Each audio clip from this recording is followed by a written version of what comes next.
what I want to do, guys, is typically I'll come and I'll have like an agenda to go through and stuff to kind of cover. But today I really want to kind of meet you where you're at and field any kind of questions you've got and do my best to serve you. So for me, the one thing that I think served me really well in this business is understanding that, for one, I'm in a position where I've got people that really care to help me. And that was the first thing, because you can have that, but if you're not aware of that, you'll never take the true value that that has to offer, right? And what I mean by that is this, like there was people when I joined the company that had already kind of gotten to a level that I wanted to get to, right? It's like if they're here and they're trying to get to here, they've crossed the path, and I'm like, dude, I want to go, I want to cross the path too. And they're saying, hey, don't step here, step here. And like I always wanted to work from other people's hindsight if we were doing the same thing. Does that make sense? Is it Jay? So like if I'm going to play basketball with Jay, because I'm 100% sure he could beat me, right? I'm trying to learn like what he's doing and asking him questions, figuring out if I'm trying to play the game at a high level. I would be ignorant not to get around him if he's killing it and not try to glean some things from him, or just be the person that says, you know, man, I'll figure it out myself. Let me just mess it up and figure it out myself. I'm still going to mess it up. I'm still going to have to figure it out myself. Amidst still getting the information from him.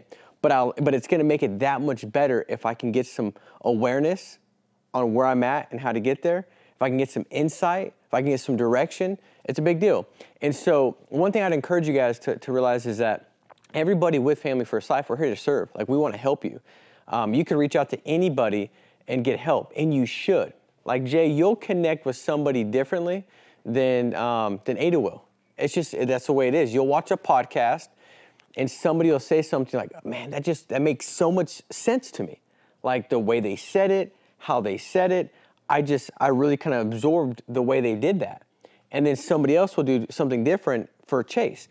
The reality is this, guys, reach out and ask questions. A lot of my day is spent with messages that come, whether that's through Facebook or Instagram, and somebody saying, hey, I got a quick question, can you answer it? And then I connect, sure, and I do my best to help them.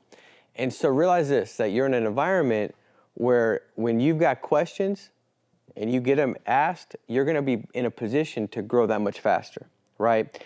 One of my goals or non-negotiables that I had early on was I never wanted to be around somebody that could provide value to me in the areas of my life that mattered most, whether that was business, marital, spiritual, financial, physical, and not have the questions ready to ask them. Like I spent a week with Sean Mike, and I was trying to wear him out with questions. Now, I didn't just have tons of questions on top of my mind. I had some, but I had to go into that thinking about my business to take a step back and say, hey, what do I not know, if I did know, would make the biggest difference in my business? And everybody's at a different spot, right? Because if you're just getting going, you've not made phone calls yet, your questions are going to look a lot different than somebody that's already had 1,000 appointments underneath their belt. But you should still have questions, right? And I love the saying that says the quality of your life is dependent on the quality of your questions. And so if you don't have questions, you're probably not thinking about something, right? And if you don't have questions, it's probably because wherever you're at, you're kind of just okay with it. Because if it's like, I'll give you an example. I got 5 kids. There's been a season where I'm like, we're doing something wrong, babe. Like, we got to get together. Like, I don't know what's going on, but I don't like, this is just not good. And guess what season that is? That's the season we start reading books, asking questions. Does that make sense? Because it's like, this sucks. But the goal is to always be asking questions, even when you're not in the season, so you could always be growing and getting to this next level. The other thing I realized is this. Like, I spend quite a bit of time with Sean Mike, and what I'm always, I guess, reminded of is how the stuff he says doesn't make any sense. All the time. And I used to kind of battle that. In fact, there was a year where it was just like, he would say something and I'd be like, oh, I'm doing that, dude. Like in my mind, that's what I would think. He'd talk about like recruiters and things like that, and I would discount like, man, I'm doing that. But when I started to grow, we had an explosive year. One of the biggest years was probably 2020 out of all the years. We've had great growth in all the years, but that was an explosive year. And I could say, when I look back and say, what's one of the things that I did better that year, and I think the team did really good, was just being very coachable. Like when he said something, I wouldn't say, I'm already doing that. I would sit back and say, well, how can I make that true for me? So if he said, you got to have more recruiters. If you have less or the same recruiters in 6 months as you do now, that's an issue. Instead of me discounting it, I said, well, I could hire more recruiters. And then how can I help my team get more recruiters? So I let that find depth and figure out where I can find value of what he was saying. And we had great growth. And so what I realized early on is that coachability equals freedom. So if I'm coachable and somebody says, do this or do that, or if I ask a question and Sean tells me something, I'm like, that doesn't make sense. The reality is it shouldn't make sense. You want to know why? Because your thought process has you exactly where you're at. If you were accomplishing the goals that you've got in 2022 already, then your thought process would already be there. You'd already be doing those things. And your life is always moving in the strongest direction of your strongest thoughts. So meaning that where I'm at right now, my thought process is significantly different than it was 2-3 years ago, and 4 years ago, and 5 years ago, and 6 years ago. And if it's not, that's where if you ever talk to somebody, I mean, I've spoken to a lot of them where they're like, you interview them, and I'm like, I've been licensed for 42 years, right? Chase, you ever interviewed somebody that they've been licensed for like 42 years? I remember I was like 20, and I was interviewing people, and they'd be like, you're 22? Man, I got underwear older than you. And I'd be like, well, dude, why don't you get some new underwear? That's friggin' embarrassing, bro. That's disgusting, But they would say that, and I'm thinking, like, you've lived the same year 42 years in a row, meaning that they had done it for 42 years, but I was smoking them. Like, they'd never made a six-figure income. Like, dude, I was 21. I was already at $500,000. Like, what? Like, dude, what are you doing? Like, you're living the same year over and over and over again because you've got it figured out. Your thought process is not any different. And all you got to do is ask a couple questions, have the conversation last a little longer, and you're like, I kind of see where they're at. Like, they've not grown. Why? Because they're not being exposed to a different level of thought process. And when they are exposed, they're more defensive of it opposed to open to it, and then more receptive to just take action on that. So what I realize is that if I understand that to be true, that a thought process of somebody that's already gone the path that's already where I want to be, if I know that it's not going to be the same as mine, it shouldn't make sense. But the best thing I could do is just take action. Now what happens is this is why I say it's freeing. If I don't have to think about what I'm thinking about and why it doesn't make sense and how maybe it was for somebody else and it's not applicable to me because of all these conditions, and once I have these conditions correct, then that'll make sense, because that's not the case. If I talk to Sean, he gives me feedback, he's giving me feedback based off my situation, not, well, Paul, once these conditions are in line, then you should hire more staff, then you should invest more in your business, then you should reach out, then you should invest more in leads. He knows the situation, right? So if I could just take massive action on it, then guess what? Then I don't have any of my thoughts tied to how that doesn't make sense or how my thought process is here. All my thoughts, energy, emotion, time is going to be spent in execution of the thing that's going to help me get to the next level. Does that make sense? Now, what does this look in its baby form? The baby form of it, and don't act like you didn't do this. I did it. But when you first get started and you just get your agent numbers, guess what every agent does? They say, hey, you can make some dials? You making some phone calls today? Guess what they say? I need to know more about product. Everybody. Did you do it? Did anybody do it? Yep. I did it. Like, it was like dial day, and I was like, whoa, I need to know what?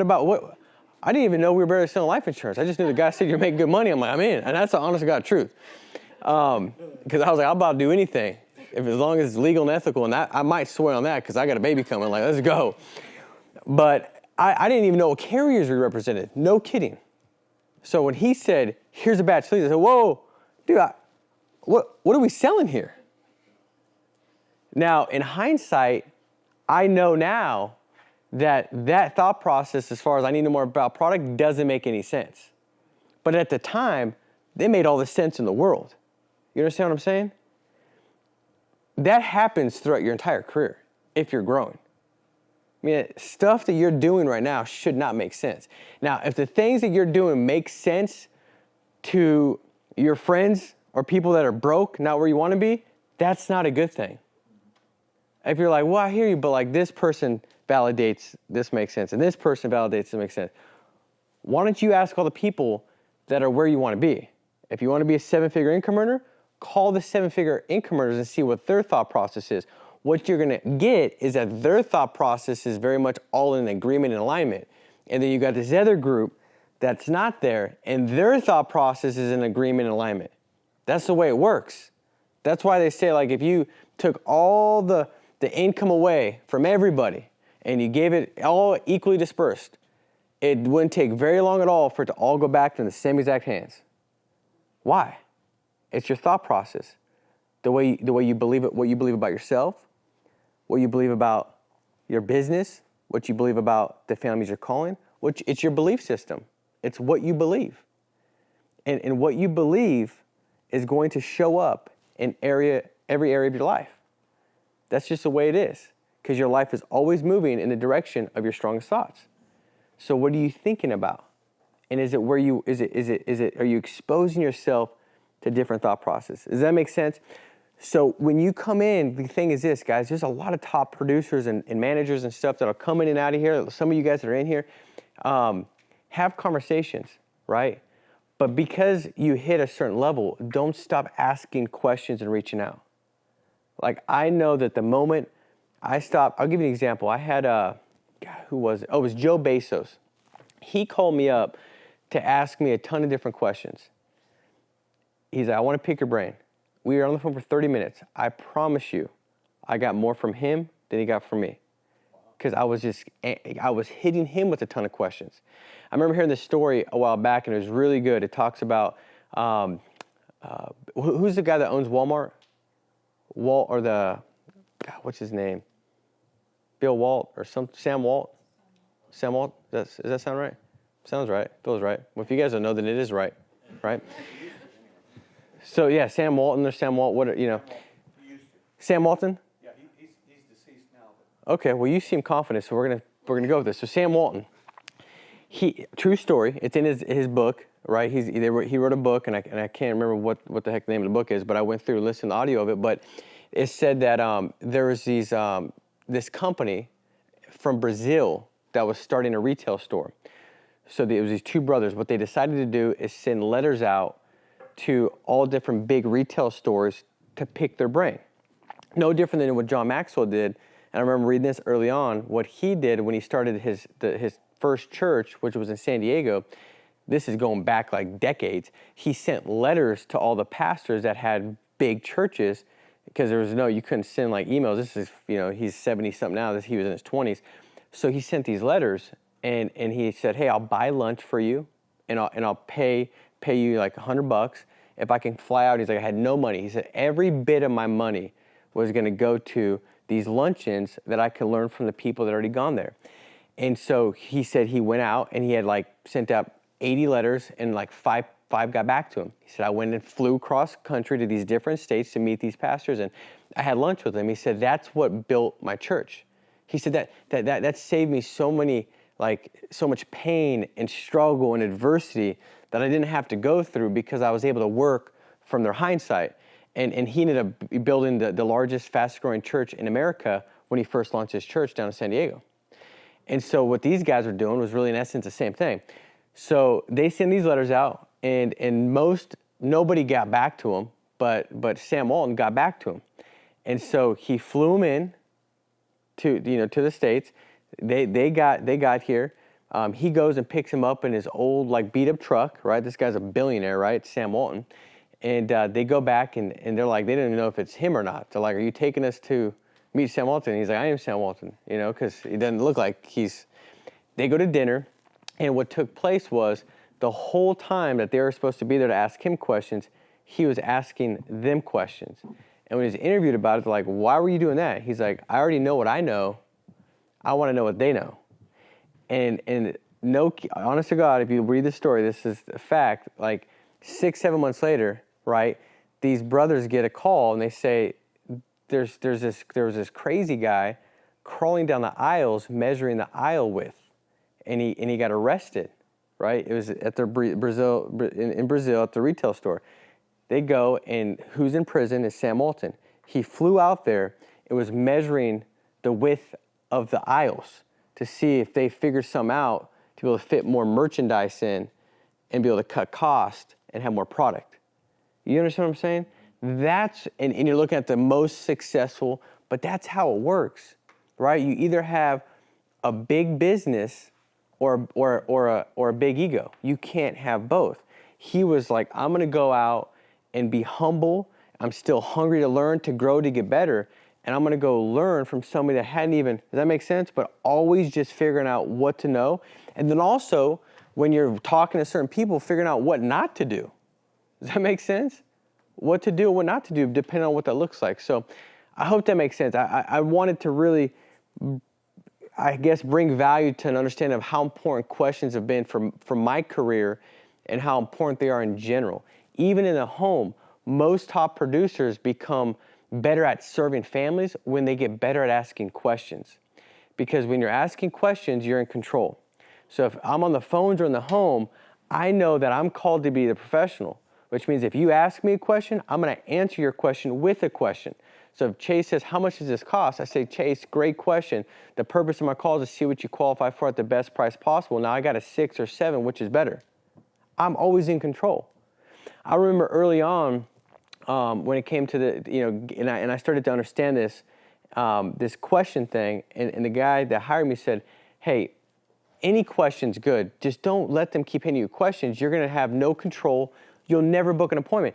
In fact, if you put together a tally and you mark every time you ask a question, every time the client asks a question, if the client has asked more questions, guaranteed you will not book that appointment. But every time you have more questions, odds are you book the appointment.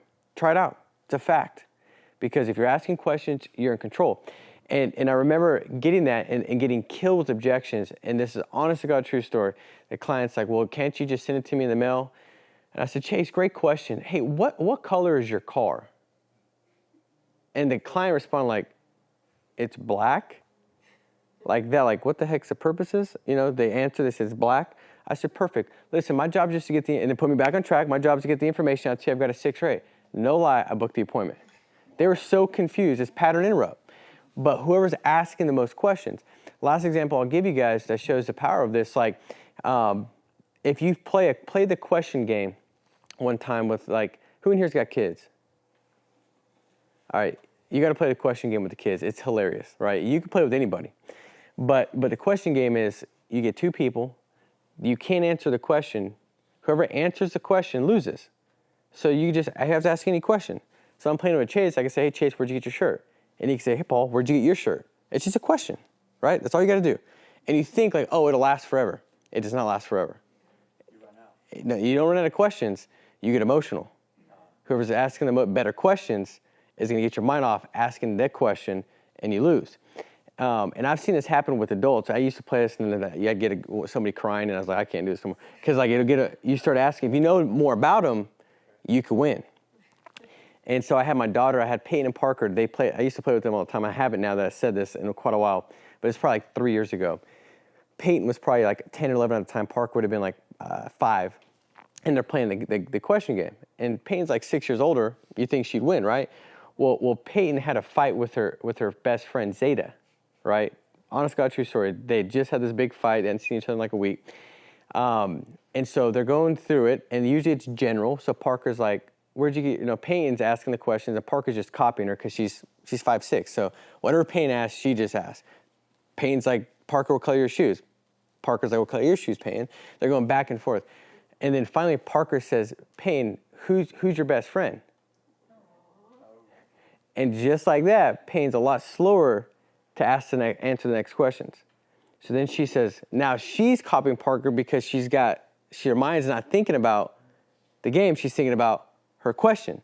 So then she says, well, Parker, who's your best friend? And then Parker says, do you think Zeta's still your best friend, Peyton? And Peyton says, shut up, she is my best friend, Parker. And guess who lost? Yep. Peyton lost. So that's the way it works. The better your see, if you can ask good questions when you're meeting with clients and building the why, whatever they had going on in their mind, if it was like, maybe they had a pregame, like, hey, listen, when this dude Chase comes over, we know he's probably gonna be good. We're gonna say we're gonna think about it no matter what. I don't care what he says. Like, you don't think, clients sometimes do that. Like, we're gonna think about this, okay? No matter what he says, we're gonna think about it. But you start going through questions, and if you're good at asking questions, they're gonna forget all about what they're doing. They're gonna be so locked in to what you're saying that everything else goes away. That's the same thing with Peyton and Parker. Peyton couldn't think about nothing. She knew she just had to ask another stupid question, but she couldn't help herself because the question that Parker asked was so emotional that it had her so locked in that she couldn't think of nothing else. So if your close ratio is struggling, my question to you is, how good are the quality of your questions? And what questions do you intentionally ask every time you're with a client that work and work well? Does that make sense? It's not that difficult, but it is something that you have to execute to get the right results. So with that said, guys, I want to do Q&A with you guys for a short period of time, but I wanted to set that up just so, like there's a couple good books that talk about this, and I can't think of them off the top of my head. If I think about it, I'll shoot it out in a text that I've read that talks about the power of questions. But it is essential when it comes to growing, developing, and also with controlling, leading, guiding, and directing the clients that you're sitting with, and the clients when it comes to booking appointments. Typically, if you see an agent that's struggling or that just hates the phones, they're an agent that doesn't ask questions, and they're being controlled while they're on the phones. And it sucks when you feel like you have no control. It doesn't feel good. But if you're one asking the questions, leading and guiding, it feels a lot better. And even when it comes in the house, it's a lot better to ask questions and lead the client through the questions, because when you're doing that, guess what the client comes to the conclusion of? That whatever answer that they've given, right, that you've led them to with the question, it's their thought. And that's the power of selling. The power of selling is a transfer of thoughts of ideas where, like, Chase has got my thought as if it's his, and if he thinks it's his thought, he's gonna defend it, he's gonna be moved by it, he's gonna take action on it. But if Chase thinks it's my thought that I'm trying to push on him, that's where the sales pressure, and that person says, that person feels like a salesperson. Well, it's because I did a bad job in transferring the thought to Chase, and so therefore he thinks I'm trying to sell him on my thought, opposed to this is his thought and he loves it. You get what I'm saying? So that's why it's so much more powerful though when you're in the home for me to say, hey Chase, listen, what you need to do is get a plan that's going to cover just 12 months of mortgage payments, so that way if you die, your family has time to get through that. That's what you need to do. Now, that doesn't work very well, because guess what? I'm telling Chase what I think. But if I say, Chase, listen, man, most clients in your situation, because they don't have a bunch of kids around the house, right? They're not 32. There's different seasons of life, right? They're now 73 years old. What they kind of want to have in mind is just this peace that when they pass away, their family doesn't have to right away worry about, oh my God, what do I do? How do I pay for final expenses? How do I pay for the bills? They have time to mourn, grieve, and recover, and then figure out what the next best steps are.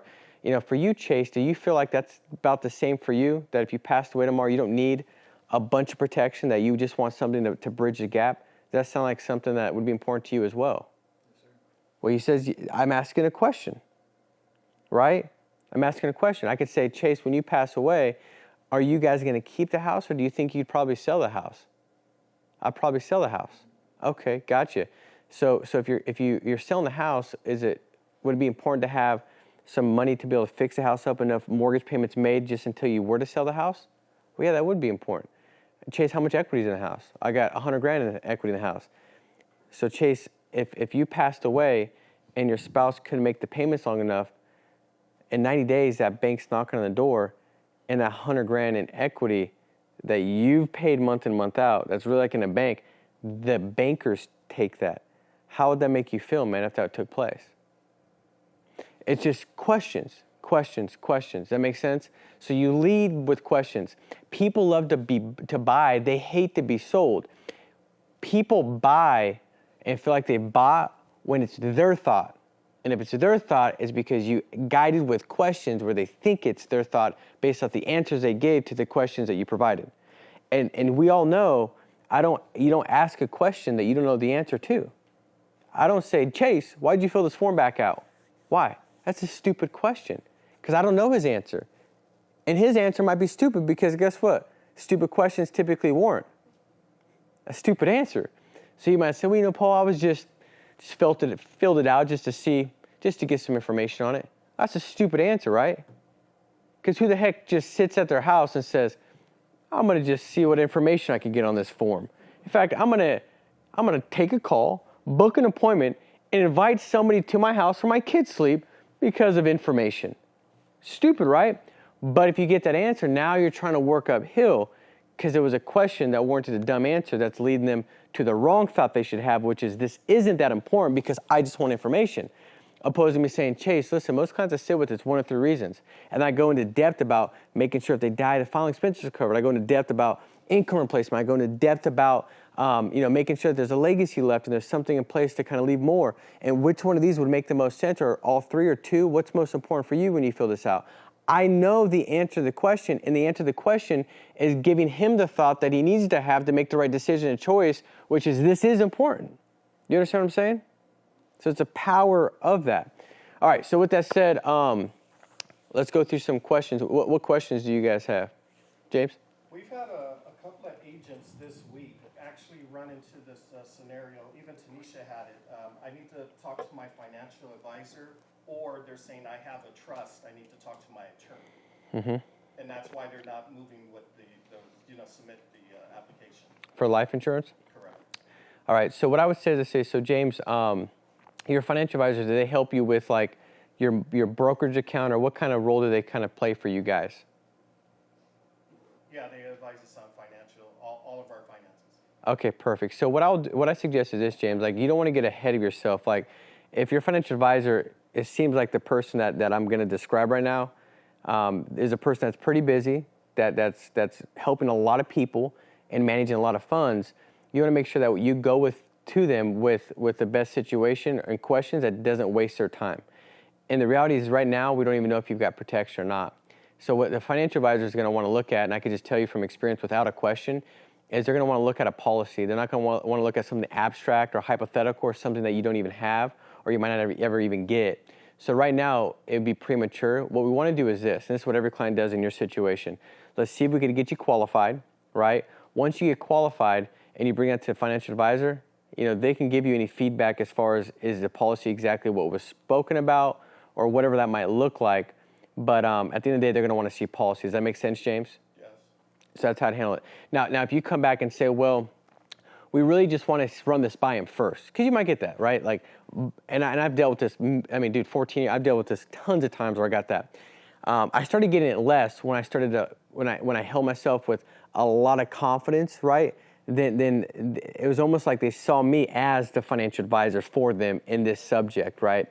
And then again, sometimes a financial advisor is just the easiest way for them to say, I want to think about it, and it to be something that's actually like that they could point to, not just a hypothetical. Let me just think about it and get back to you.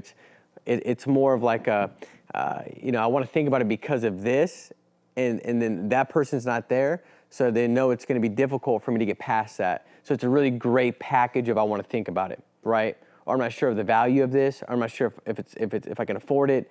It's a smokescreen most of the time, because most of the time there's no financial advisor that's like, hey, by the way, like if I call my financial advisor and it was like, hey, should I buy life insurance? Right. He's gonna be like, well, what do you like? That would be weird. You know what I mean? Like he's dealing with my brokerage and he's not handling that stuff for me. I mean, I guess I could give him all my situation expenses and ask him how much I need, but that's not very common.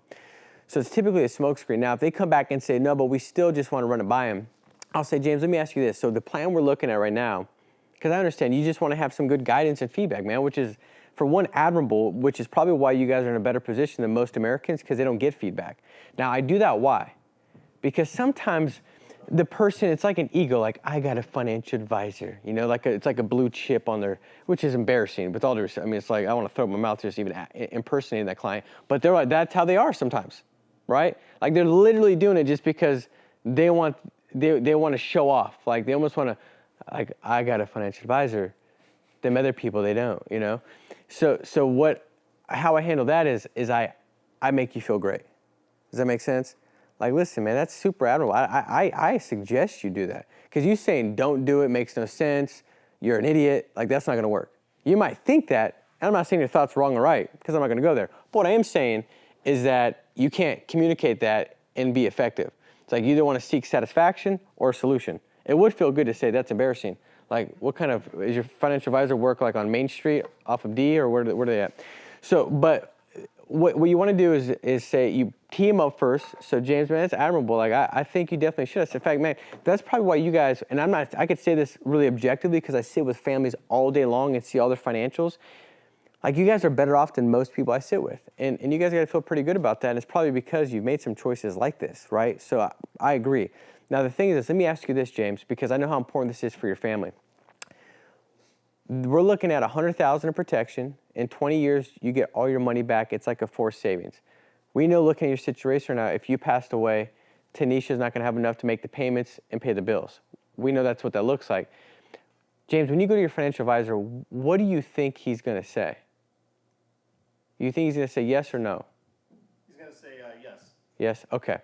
So given the fact that you know he's going to say yes, we got to first get this thing qualified and make sure that there's a yes from them. So grab your driver's license. Even if they, regardless of what you ask him, he's going to say yes. So let's just go and get this qualified. Obviously, that makes sense. All right? Now, if you say, I think he's going to say no, I'm going to say, James, what do you think he's going to say no to? Like the amount of protection or like the affordability part of it? Now, all I'm doing is this. Like, when you say he thinks he's going to say no, dude, that's like you just telling me what you're going to say, and now I can uncover why you think it's a no, which is if you say it's probably affordability. That's just you telling me that's affordability for you. Because you understand what I'm saying? Like, he's not even here or there, and they can't decipher what he's going to think as far as affordability. So if you say it's affordability, I say, got it. That makes sense. Well, let's go and look at an option that he would think would make more sense based off your budget. I'll show you a lower plan. Now, James, based off this premium and protection, do you think your financial advisor, which is just you, would be more affordable? Oh, I think he would think that's affordable. Well, great. Let's see if we get you qualified there. And dude, I'm telling you, I've sold a ton of them just like that. And you're like, oh my God, what am I in bizarro world? You know what I mean? Like all the time. And I do the same thing if they say, if it's a single person, right, and they say, I want to talk to my mom about it, right? Or more times it's not that, it's the, it could be like an elderly client for filing expense or whatever, and they want to talk to their kids about it, right? And their kids are not there. I do the same thing. What do you think your kids would say when you were going to buy them, right? If they say, well, they'd say yes. Okay, well, great. Well, if you know they're going to say yes anyways. Now, the other thing I could say, and this is usually what I'll say before I say, what do you think they'd say no to? And I skipped it. Is when they say, I think they would say no. And the thing I say before, what do you think they'd say no to? I say, well, James, if they did say no, would this still be something that you would get because it's not important to you? And a lot of times they'll say, yeah, it would be. Okay, well, great. Well, that's a great question. If they're gonna, if you're gonna get it anyways, even if they do say no, you just want to be considerate and let them know what you're doing.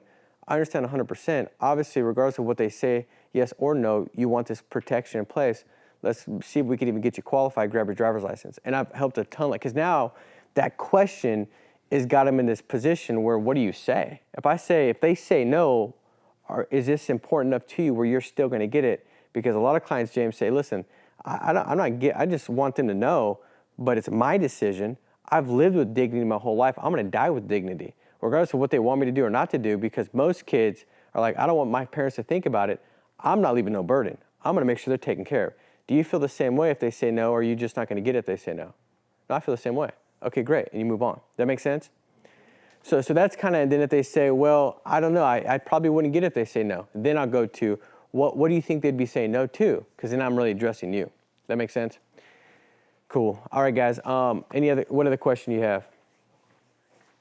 Well, James? How did you stay so consistent?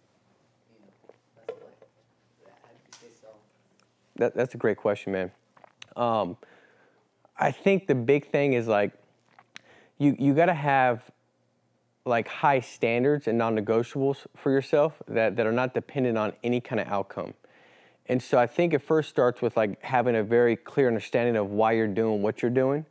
See, most people know what they want, but they don't know like why they really want it, and they don't know how to necessarily get it. Like most people in here would say, I want to be a top producer. I want to have a big business. I want to have staff structure. I want to be an integrity partner. I want to, that you would have those things. Like I know what I want, but if you don't know like why you really want it, it's difficult, man. It's no different than like if an agent gets started and they're struggling with $1,000 to come up with leads, right?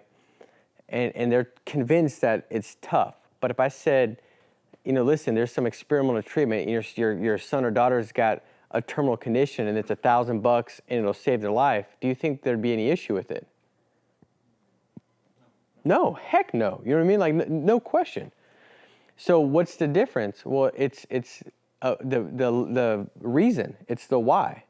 If all of a sudden something significant happens, and James, I said, dude, if you don't write $20K a month, man, like, you know, you're going to lose an arm. Like, dude, you're going to go figure it out if that's a fact, right? And so I think when you understand the reasons why you're doing it, it's a big deal. Like understanding what your reasons are, because your reasons are going to lead to your standards. If it's like, I want to get after this. This is why I'm trying to be successful. I want to be able to help out here, give money here, live here, do this, donate this, whatever that might be for you.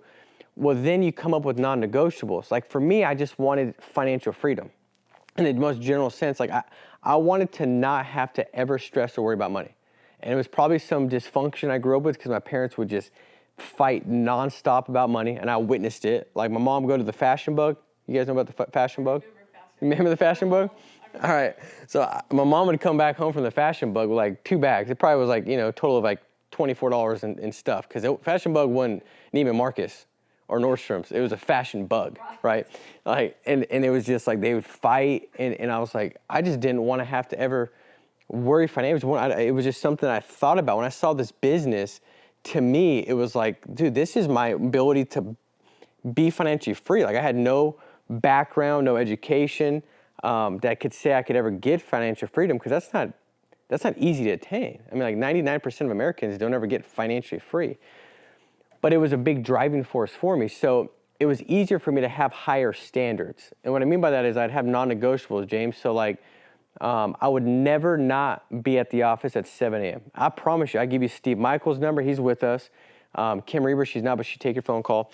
All these people that would say when I was in the business getting started, dude, like I would be the first one at the office. When I had a team in Orange County, I'd go down there once every 4 weeks, and I'd dial it. The guy had an apartment, and in the apartment complex, they let him use this office, not office space, almost like a room where you could watch TV, like a community center maybe, within a car, whatever that would be called. But we'd go dial there, and I'd be there at 7 a.m. I'd leave my house at 5. Like I had these non-negotiables that it didn't matter what was taking place, I was going to live by. The ones that mattered a lot, like these standards, was I'm at the office at 7 a.m. and I'm making my first phone call by 7:30. I'd have everything on Sunday nights planned and prepared, so come Monday, I was going to be ready to go. I also made sure my environment was set where I'd create the right habits that would actually support what I said I wanted. For me, like if I was at my house, I didn't do very well, because like when I walk in my living room, my mind in that environment says, relax, sit on the couch. Like that's how your mind is. It connects to what you're used to in that environment. It's like what I loved what Trey says. He's like, anybody ever been to church before? You guys anybody been to church? Has anybody been to a bar before? Has anybody had like a shot of like tequila or Jack Daniels or whiskey at the bar? Really? None of you guys? What's really going on here? Okay, like I could say yes to like bottles and stuff, like. So, but have you ever been to church and had a shot of tequila and bourbon at church? You had a shot of tequila and bourbon at church? So, but that's typically, there's always one, right? And I'm just glad it's my audio and video guy that had happened to be the guy. But there's always one. But typically you don't. Like you go to church, right? And if you ever go to the bar, have you ever been to the bar and you're just on your hands and knees worshiping God with ear pods in? No, you don't do that. That's weird too, right? Casey's done that too, I guess. So, but does that make sense? Like your environment dictates what you do. And so I think for me, you know, James, like I wanted to like prepare. I knew that I had these habits, like it would be easy for me to do what I felt like doing. I didn't feel like dialing the phones. I didn't feel like waking up early. I didn't feel like doing those things. So I had to shift what I felt like doing, meaning that like if I could focus on financial freedom and that being my objective, right? And I could prepare the night before and say, okay, I'm just gonna get up tomorrow, and my goal is just to get in my car at 6:30. That's it, and then drive. So I would start setting in these little things that would help me make the steps that would put me in the right environments to eliminate distractions and set me up for doing the things that I wanted to do. And so the standards is a big deal. Like I would also never leave the office ever until I'd booked all my appointments or it was 9 o'clock at night. Dude, like if you ask my wife how many times I was home before 9 o'clock at night on dial days, it was like 0 because I would just be at the office. And I was the only one at the office most of the time, dialing until 9 o'clock at night. But it was just a non-negotiable for me. To me, that price was well worth the payoff of never having to stress about money, worth the payoff of being able to buy my mom a house and a car, to be able to tithe a 6-figure checks to the church, to be able to have my kids in private Christian school, and to be able to live where I wanted to live and be in the right community and do those things, man. Like to me, and travel where I wanted to travel and experience vacations and create memories with the family. And like it was well worth the price. And because if it's not worth the price, you don't pay it. But the reality is most people, the price is worth it, but you haven't identified your why and why you're doing this thing. So all you see is the price and the sacrifice, not what the payoff could be. So non-negotiables are essential, man. Another one was like, if I'm in the field, I would never come back home until it was like 8:30, 9 o'clock at night, and then I'd be able to come back home. So if it was my run day, my last appointment was always at 8:30. My first one was at 8 a.m. My last one was always at 8:30. Now, you can say, what if you had a gap in between appointments? I'd door knock, and I'd be setting up calls to book for the next day. I would double book weaker appointments. Like it was something that was going to be productive. In my mind, the moment I stepped in my car, most of the time I drive to Bakersfield, like if I'm away from my family, I'm working. So I want to collapse time frames, try to get as much done in that amount of time as possible to maximize my result that I wanted and get me closer to where I wanted to get. And so if I had a no-show at 7 and a reschedule at 8, and I was free at 6:30, I'd either pull over and dial from 6:30 to 8:30, and then I would drive back home. Or I'd door knock until 8:30, regardless of what took place, and drive back home. If my 8:29 door knock finally answered the door and I got in, well, I'd get in and I'd make the sale. Maybe I got out at 9:30. But that was just a non-negotiable. I promise you, dude, I did not get home when I went to Bakersfield for a decade before 11 o'clock at night ever, because it was just non-negotiable. And that's how I was able to run like 2.5 days for a long time and still become a Hall of Fame producer, because it was just super disciplined, intentional. So the other days I could focus on solely building, recruiting, and hiring while I still hit my numbers. But it was just standards and non-negotiables, right? And what I got my self-image from, I guess my self-esteem from, was executing in my non-negotiables, not the result. So if the result was really good, it didn't take me away from doing the non-negotiables because I did so much better. So let me coast next week. Or next week when I'm tempted to not go to the last appointment, or tempted to leave a little earlier because, man, I only need 2 more and it's 7:45. It kept me doing what I needed to do. Because my dopamine hit, so to speak, my good feeling was directly tied to me doing what I said I was going to do and executing my non-negotiable, not based off the outcome. Now, did I get discouraged if I got smoked in my strategy and how to hit my goals didn't show the result at the end of the week? Of course, I was frustrated. I'm competitive. I want to win, and it didn't feel good. But my self-esteem didn't suffer because I still executed on what I did, and I endured that bad week with a positive expectation that I was going to enjoy a much better week the next week, because I knew numbers don't lie. I can't beat them. They can't beat me. And so if I had a bad day today, I'm going to have a great day tomorrow. See, most people mess up their great day that's coming tomorrow because they had a bad day that was well below what it should have been, because they changed their attitude. They changed the way they think and feel. So the numbers, they screw up because they see and think and feel differently about the next day. So now when they sit with the client, what they say and how they say it, it's different. They're not with this expectation like, man, it's gonna be a great day. They're with this fear of like, oh my gosh, I can't have another bad day. And what if I have another bad day? And then I got this chargeback and this happens. And so they put on this lens, this filter that's derived from fear, and they mess up the phenomenal day that should be coming. I would go into the next day excited. And it's not easy to do because you just got smoked. And it's easy to have all this fear going on. But your mind, by default, is going to work from a fear filter. You have to be intentional to sit back and logically rationalize with your brain, like, oh, I'm due for a big setup. And to create this faithful filter to look at it in the right way, which really is a more realistic way, because numbers are numbers and it should work out in its favor.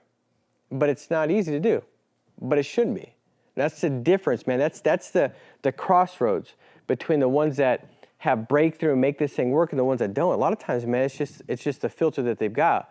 One is faith-based, that it's going to work out, it's going to be a great comeback, numbers are numbers, and the other one is fear, like what if it doesn't, and then what happens, and then what takes place, and I go back to school, and I got to go do this, and I got to work that dead-end job, and what if that job never leads me to this, and then I can't, like you got all these things going on, dude. Neither one of them happened, but you're called to live life with faith. And faith is confidence in what you hope for. Well, what do you hope for? I hope to be the top producer. I hope to be building a business. Well, if you hope for that, is your mindset, is your current thought lined up with what you hope for? And if it's not, then it's lined up with what you fear for and what you don't want, which is the absence of faith.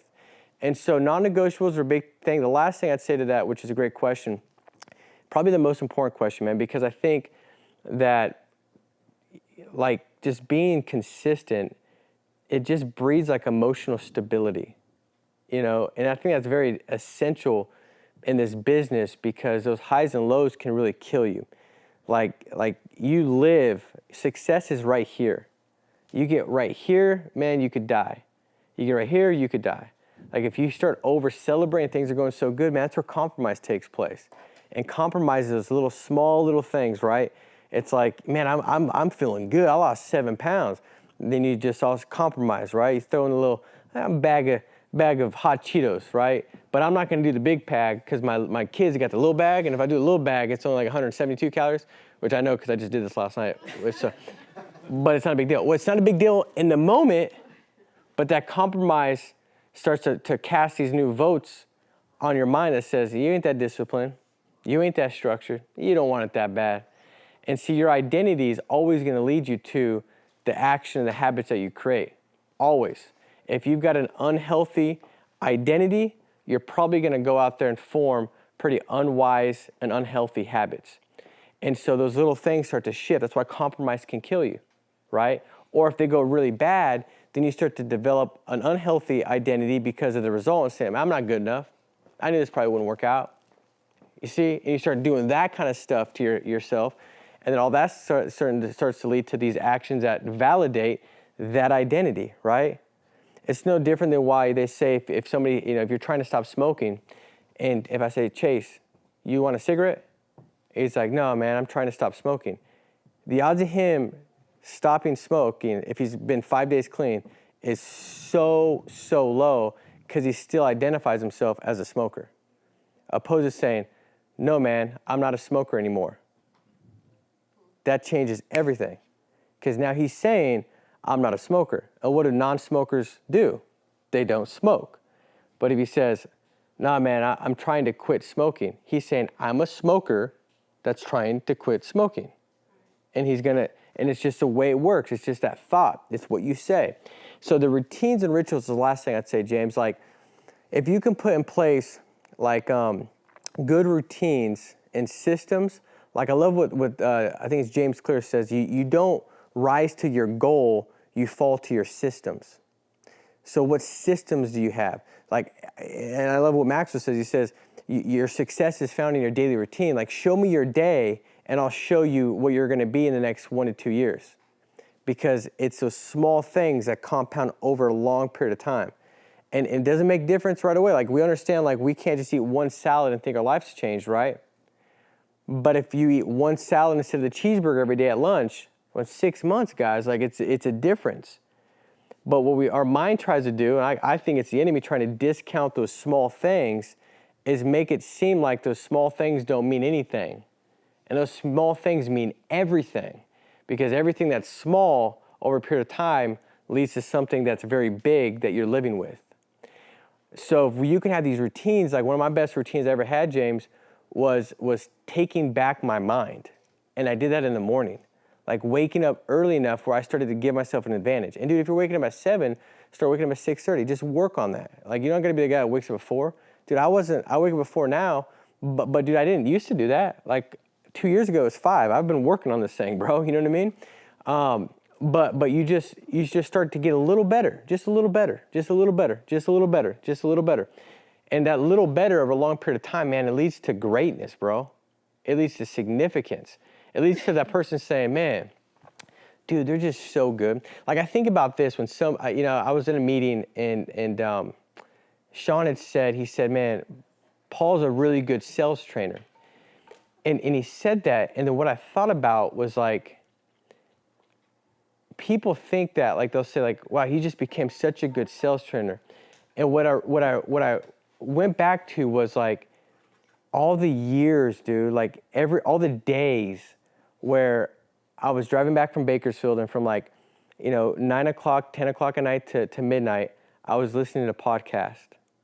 All the days and the weeks that I never missed a training live, ever, never. And I got on and took notes. All the times where I drove 5 hours to Phoenix and sat there and took notes for a local sales training, which wasn't very local, apparently, 5-hour drive, but local as I could get. I just started thinking about that's what people see, but what they don't see is the dedication. It was just a system. It was a non-negotiable that I never miss a call live. I always take notes, and then every week I'm gonna find a call that served me it was health to me, right? It's almost like my body was lacking iron, or I don't even know what produces iron. Potassium. That's a banana, right? Yes. Yeah. All right. So my body was lacking potassium, and I ate a banana. That banana tastes better. My body needs it more than if yours isn't lacking. Fair? There'd be things throughout the week that my mind needed more than others. And Chase could be like this, no different. I say, who's the best speaker at conference? Somebody like Dave Anderson. Somebody will say it was Austin, Patch. Everybody, they'll have different. Well, it's because of where you're at. They were the best for you based off where you're at. Like today, if I trained on just phone script, that might have been better than me talking about mindset, or it might have been better talking on phone. It depends on where you're at. Does that make sense? That's why we try to get such a wide range of trainers and topics, because we do want to best serve you. But what I would do is once I had listened to the one that served me the best in that given week, my non-negotiable was I had to listen to it at least 10 times that week. So while I was driving, I would just meditate on it. Does that make sense? Because you hear something one time, that's not meditation. Meditation is like, it's just a full focus, singular thought process on that thing. It's just, I'm meditating on it, man. I'm turning it over and over and over again. And so by the time that week had ended, what I needed, what I was lacking, man, I almost could just, my thought process was really shifting to that thought process that I really felt like I needed. And it could have been about any topic. Maybe I wasn't investing enough and I was kind of scared and timid. I was holding on. It could have been all kinds of things. I mean, everybody's got a process. It's like if I talk to any of you, no matter where you're at, like I've been there as far as like mindset and thought process. I mean, I was 19 when I got started and I was pumping septic tanks. And I had no family history of anybody that made any kind of income. So it wasn't like, it's developed, and everybody has the ability to develop. But he said that, I thought, man, it was all those days and weeks and just studying and recording myself and listening to it back, that it was those routines. So when he said that, people could think like, oh, he just was born with that, or that was just his gift. No, it was a product of a routine that was in place for a long time. You see what I'm saying? It was that routine. It was that non-negotiable that every week, man, I'm going to book X amount of appointments, and I'm going to go sit with X amount of families, and if they don't show up, I'm going to door knock. And dude, it was just routines, James, man. That's probably the biggest thing. Like I was never a top 10 producer in a month ever. which is kind of crazy to think of. Never. But every year that I was in the field, I was a top 10 producer every single year, but never in the top 10 for the month. And the difference was just consistency. Like I literally had developed these dopamine hits when I would hit my activity goals. I did not care about the result, bro. When I say that I did not care about what money I had in my bank account, I promise you I didn't. It could be $5 million or $5. I did not care. My good feeling was going to come from me executing on Monday what my routine was in place and executing it well.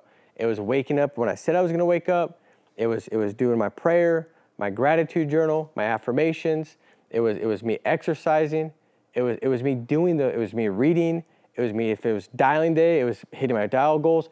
It was buying the same amount of leads every week, even if I didn't feel like it. It was a non-negotiable, so I didn't have to think about it.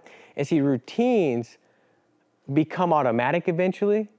And if they're automatic, dude, it's automatic. Like, do you ever think, like, when you drove to the office, you're like, man, what a drive. You know what I mean? Like, no, you don't. It's just, you don't even think about it. Dude, sometimes I get to this office, I don't even remember the drive at all. But that's normal because it's automatic. Like, when I wake up in the morning, I'm just going through, I don't even intentionally think about it. It's just like, I do what I do every morning. I wake up, I go downstairs, I do my triple shot espresso because that'll get you fired up. It's top producer formula. I get that going with just some drops of stevia, right? So it doesn't mess up my fast. And then I go into my office, at my home office, and I put on worship music. I write down my gratitude journal. I think about it. I feel about it. I do this little breathing thing. I start praying. It's a regimen. I do my affirmations. I read the word. I send a note out of encouragement to somebody, just to say, hey, I appreciate you, or hey, you made a difference here. It's a routine. See, the difference between somebody that's killing it's not. It's their standards and it's their rituals. That's the difference. It's their standards. This is what I have to do. It's your non-negotiables, like what you're going to do no matter what, and it's the systems you have in place. And if you do that, it'll build consistency.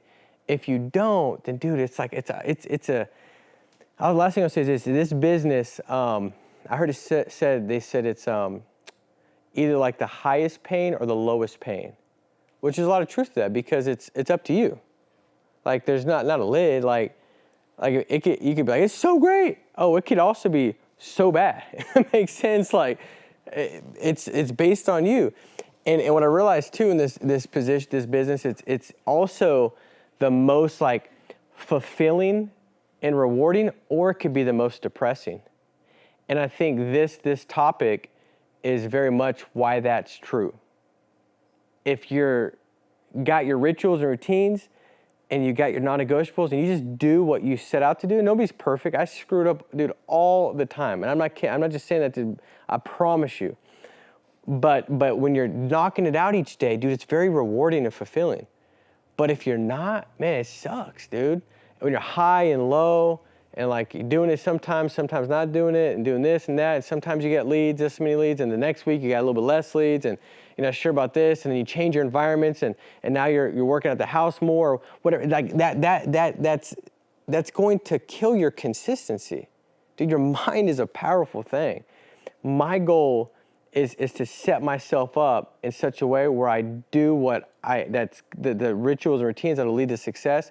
Because, dude, by nature, be clear. It'd be really easy for me just to kick it. I have no problem with that. Oh, I'd love to, dude. Sleep in, hang out, watch a movie in the morning with the kids. I could easily go do that. Does that make sense? But that's not going to lead to me showing the right characteristics, becoming the right person. It's not what God created me to be. He was like, dude, I created Paul. That dude's going to watch a movie a day. Can you do that? No. Like, what are we talking about? And what you think isn't. A lot of times what we think is what we want is not what we want. You know what I'm saying?